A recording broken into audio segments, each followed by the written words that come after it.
હવામાન વિભાગ દ્વારા ભારેથી અતિભારે વરસાદની આગાહીના પગલે ગુરુવાર મોડી રાતથી શરૂ થયેલા વરસાદે ભરૂચ શહેરના અનેક નીચાણવાળા વિસ્તારોને પાણીમાં ગરકાવ કરી દીધા હતા. ભારે વરસાદને કારણે કસક સર્કલ, સેવાશ્રમ રોડ અને ફુરજા બંદર, શંભુ ડેરી સહિતના વિસ્તારોમાં વરસાદી પાણી ભરાઈ જતા સ્થાનિક રહેવાસીઓ તેમજ વાહન ચાલકોને ભારે હાલાકીનો સામનો કરવો પડ્યો હતો.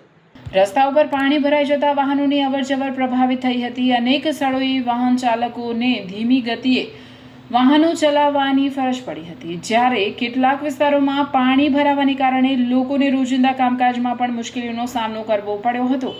વરસાદ પડતા નીચાણવાળા વિસ્તારોમાં પાણી ભરાવાની સમસ્યા વધુ ગંભીર બની હોવાનું જોવા મળ્યું હતું. બીજી તરફ હવામાન વિભાગની આગાહીને ધ્યાનમાં રાખી જિલ્લા વહીવટીતંત્ર પહેલેથી જ એલર્ટ મોડ પર હોવાથી સ્થિતિ પર સતત નજર રાખવામાં આવી રહી હતી.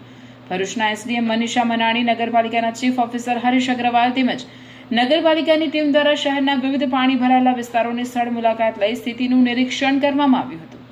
અધિકારીઓએ સંબંધિત વિભાગોને પાણીના ઝડપી નિકાલ સહિત જરૂરી કામગીરી કરવા સૂચના આપી હતી અને સ્થિતિ પર સતત મોનિટરિંગ રાખવામાં આવ્યું હતું.